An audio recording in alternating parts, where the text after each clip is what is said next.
চিত্রচিরে চৈত্র মাস, পর্ব সংখ্যা ৭। লেখিকা মম সাহা, কণ্ঠে আমি প্রিয়া। প্রকৃতিতে তখন গভীর হয়ে আসা সন্ধ্যার বিচরণ। চারিদিকে কৃত্রিম আলো সর্বোচ্চ চেষ্টা চালিয়ে যাচ্ছে এই সন্ধ্যা নিবারণের জন্য। হাহাকারে হাহাকারে ভরে ওঠা মানুষজন চুপচাপ নিবিড়ভাবে স্মৃতি আঁকড়ে বিসর্জন দিচ্ছে অশ্রুকণা। সন্তান যেমনই হোক, মা বাবার কাছে তারা সবচেয়ে মূল্যবান উপহার। সেই জলজ্যান্ত উপহার যখন বিদায় জানায়, তখন কোনো মা বাবাই মানতে পারে না সেই বিদায়ের প্রতিধ্বনি। তেমনই মানতে পারেনি লতা বেগম। ছেলের মৃতদেহটা দেখার পরপরই কেমন যেন নেতিয়ে গিয়েছিলেন। ছেলের শেষ বিদায়টাও তিনি দেখতে পারেননি দু চোখ মেলে। বিছানায় কেমন যেন ঘাপটি মেরে শুয়েছিলেন। কারোর সাথে কথা বলেননি, চিৎকার চেঁচামেচিও করেননি। একদম চুপচাপ স্থির হয়ে গেলেন পাহাড়ের মতন দীর্ঘদেহী মহিলাটা।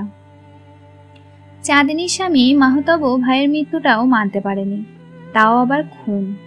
পোস্টমর্টম রিপোর্টে যখন দেখা গেল খুনের কথা, তখন থেকেই প্রতিটা মানুষ স্তব্ধ হয়ে গেল। মহিনের লাশটা কবর দিয়ে আফজাল সওদাগর নিজের মেয়ে সহ মেয়ে, শাশুড়ি, স্বামী সবাইকে নিজেদের বাড়িতে নিয়ে এসেছিলেন। মানুষ হারানোর শোক যে বড় শোক, তবে অদ্ভুতভাবে এই বড় শোকটাও সাধারণ মানুষ কাটিয়ে উঠতে পারে। কিন্তু যতদিন এই শোক স্থায়ী থাকে কোনো মানুষের গহীনে, ততদিন অন্তত সেই মানুষটাকে আগলে রাখতে হয়। শোক জিইয়ে রেখে যদি কোনো মানুষ একাকিত্বে আবদ্ধ হয়ে যায়, তাহলে সে মানুষ আর খুব বেশি দিন জীবন সংগ্রামে টিকে থাকতে পারে না। সওদাগর ভিলা বিশাল ডুপ্লেক্স বাড়িটার নাম, যে বাড়ির প্রতিটা ইট সিমেন্ট কেবল বহন করে হইচই রমরমা এক পরিবারের স্মৃতি। আজ সে বাড়ি শোকের নিকষ কালো আধারে নিমজ্জিত। সওদাগর বাড়ির সবচেয়ে ছোট বউ অবনী নিজের টান টান বিছানায় পা গুটিয়ে বসে আছেন। সামনে তার ছড়ানো ছিটানো কত রকমের স্মৃতিস্তূপ, চোখে তার বর্ণহীন কত অশ্রুকণা। ক্ষণে ক্ষণে ছোট চেরির ছোট ছোট জামা কাপড়গুলো বুকে জড়িয়ে ধরছে। কখনো বা চেরির ড্রয়িং খাতা জুড়ে বিশৃঙ্খলভাবে এঁকে রাখা হাবিজাবি চিত্রকল্পে হাত বুলিয়ে দিচ্ছে বুকে সবটুকু স্নেহ ঢেলে। মনে পড়ে কত স্মৃতির কোলাহল। চেরি বোঝ হওয়ার পর সামনাসামনি তার বাবাকে দেখেনি, ভিডিও কলের কল্যাণে তাও চেহারাটা চেনা। কত রাত এই ছোট্ট চেরি বায়না ধরত বাবার কোলে ঘুমানো। কত রাত ভোর হয়ে যেত অবনী বেগমের মেয়ের অবুঝ বায়নার অতিষ্ঠতায়। মাঝে মাঝে দু এক ঘা বসিয়েও দিতেন মেয়েটার পিঠে। আজ সেই স্মৃতি কেবল অভাগিনী মায়ের কান্না বাড়াচ্ছে। বড় মেয়ে তার বরাবরই চুপচাপ স্বভাবের, নিজের মন মতন চলে, কিন্তু ছোট্টটা যে খিলখিল হাসি আর চঞ্চলতায় ভরিয়ে দিত বাড়ির কোণাগুলো। অবনীর পাশের রুমটাতে লতা বেগমকে থাকতে দেওয়া হয়েছে। সুন্দর মতন দেখতে মহিলাটার শরীরও বেশ গোলগাল ভারী। মহিলার স্বামী মারা গিয়েছিল আজ থেকে বছর ৬ আগে। তারপর থেকেই পুরো সংসারে ছেলে দুটোকে নিয়ে এসে একা সাধ করে তাই বড় ছেলের বিয়ে করিয়েছিলেন।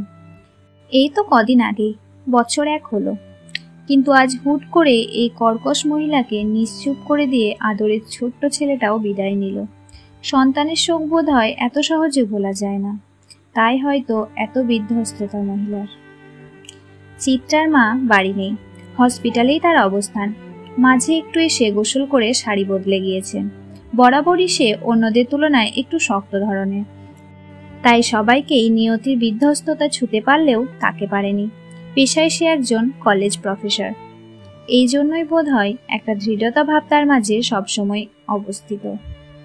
আফজাল সওদাগরের স্ত্রী রোজা সওদাগর নিজের মেয়ের ঘরে বসে আছেন।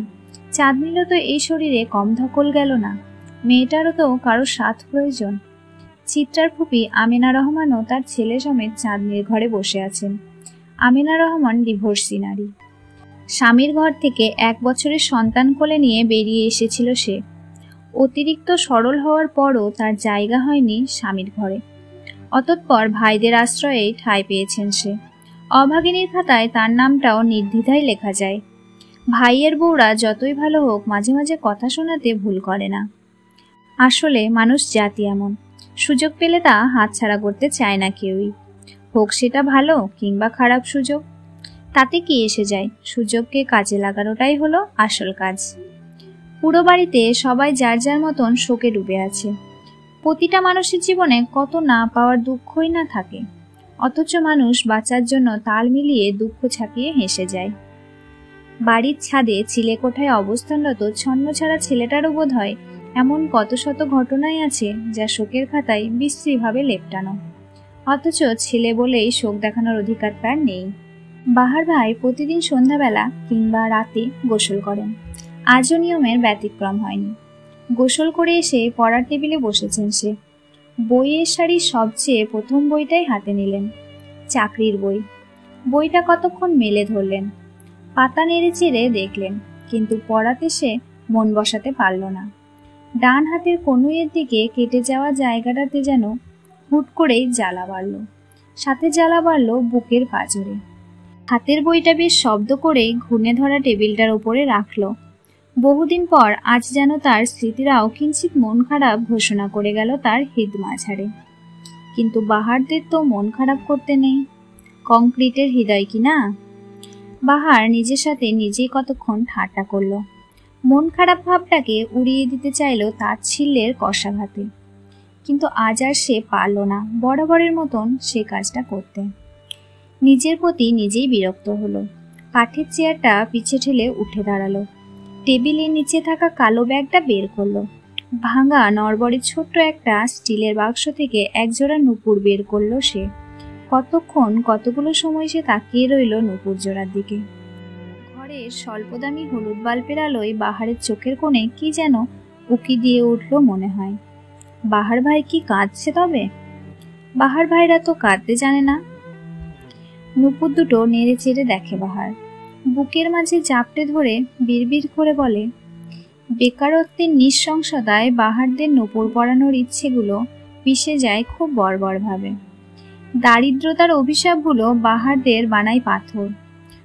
অনুভূতির দাবানলে পড়তে পড়তে যে পাথর হয়ে ওঠে অনুভূতিহীন।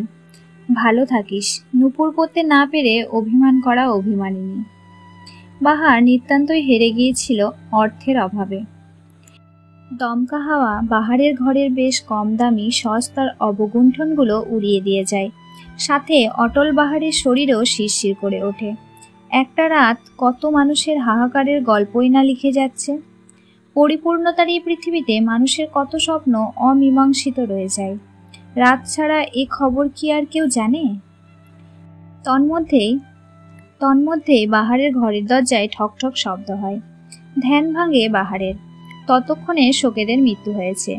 বাহার তড়িঘড়ি করে নূপুর জোড়া আবার স্বস্থানেই রেখে দেয়। নিজেকে আগের মতন স্বাভাবিক করে দিয়ে দরজা খোলে। দরজা খুলতেই দেখে ওহির হাতে খাবারের প্লেট, মুখে ক্ষীণ হাসি। বাহারকে দরজা খুলতে দেখে ওহির মুখের ক্ষীণ হাসি বিস্তৃতি লাভ করলো। বাঁকা চোখে তাকিয়ে প্রশ্ন করল, আপনি কাঁদছিলেন বাহার ভাই? প্রশ্নের সুরে অবাক ভাবটা একটু বেশিই ছিল, অথচ বাহারকে বিব্রত বোধ করাতে পারেনি সেই প্রশ্ন। বাহার বরং বেশ স্বাভাবিকভাবে উত্তর দিল, কাঁদছিলাম নাকি? কই, আমার তো মনে পড়ছে না। ওহি আর চোখে তাকিয়ে মিনমিন করে বলল, আমায় ঘোল খাওয়াচ্ছেন বাহার ভাই? অথচ আমি কিন্তু পুরোপুরি না হলেও কিঞ্চিত মানুষের মতিগতি বুঝতে পারি। তা নিজের মতিগতি বুঝতে পারো তো? বাহারকে ভড়কে দিতে গিয়ে ভড়কে গেল ওহি নিজেই। আকস্মিক এই প্রশ্নটা যে সে আশা করেনি তা মুখের ভাবেই স্পষ্ট। বাহার ওহির ভড়কে যাওয়া মুখমণ্ডলে দৃষ্টি দিল। ওহিকে অবাক করে দিয়ে আর একটা অপ্রত্যাশিত প্রশ্ন ছুড়ল, তুমি যেন কোন ডিপার্টমেন্টের স্টুডেন্ট? ওহির হাতের খাবারের প্লেট নড়ে উঠল। ফ্যাল ফ্যাল করে সে তাকিয়ে রইল বাহারের দিকে। চোখ মুখ নিমেষেই শুকিয়ে গেল মেয়েটার। আমতা আমতা করে বলল, কেন বাহার ভাই? আমার প্রশ্নের উত্তর কি এটা হলো?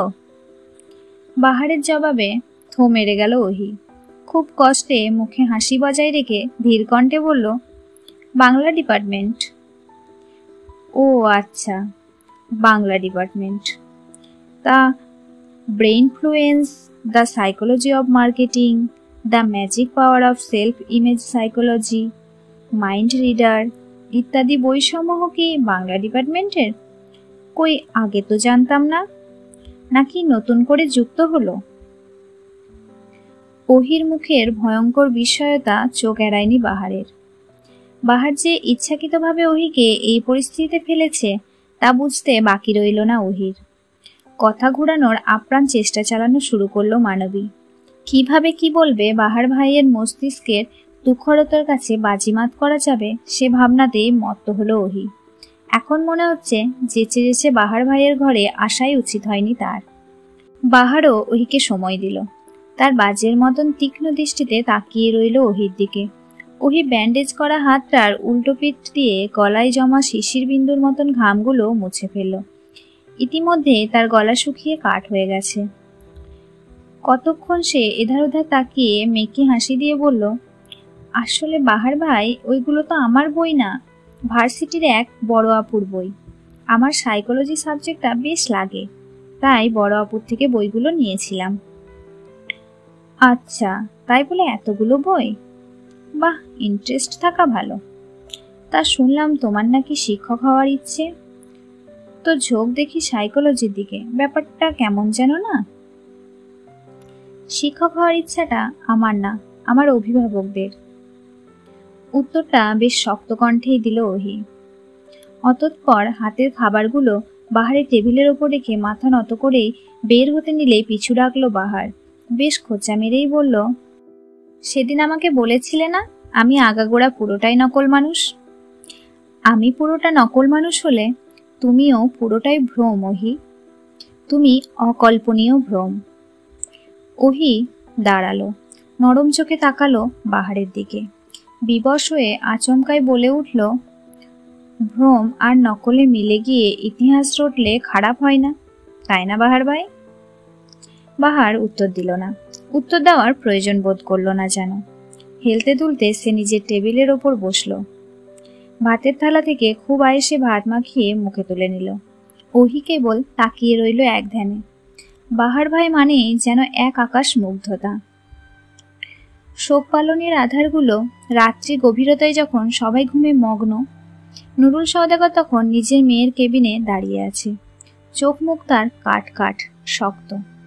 সারাদিন কেস নিয়ে ছোটাছুটি করে এই মাত্রই হসপিটালে এসেছে সে। চিত্রা তখন আধো ঘুম আধো জাগরণে। বাবাকে কেবিনের দরজায় দেখতেই আধো ঘুম কেটে গেল তার। মুনিয়া বেগম নিজের স্বামীকে দেখে ততটাও অবাক হলেন না, বরং স্বাভাবিক কণ্ঠে বললেন, এখানে যে, এটা তো চেরির রুম না, এটা চিত্রার রুম। খোঁচা মারার জন্যই যে এই কথাটা বলা সেটা বুঝতে বাকি রইল না নুরুল সওদাগরের।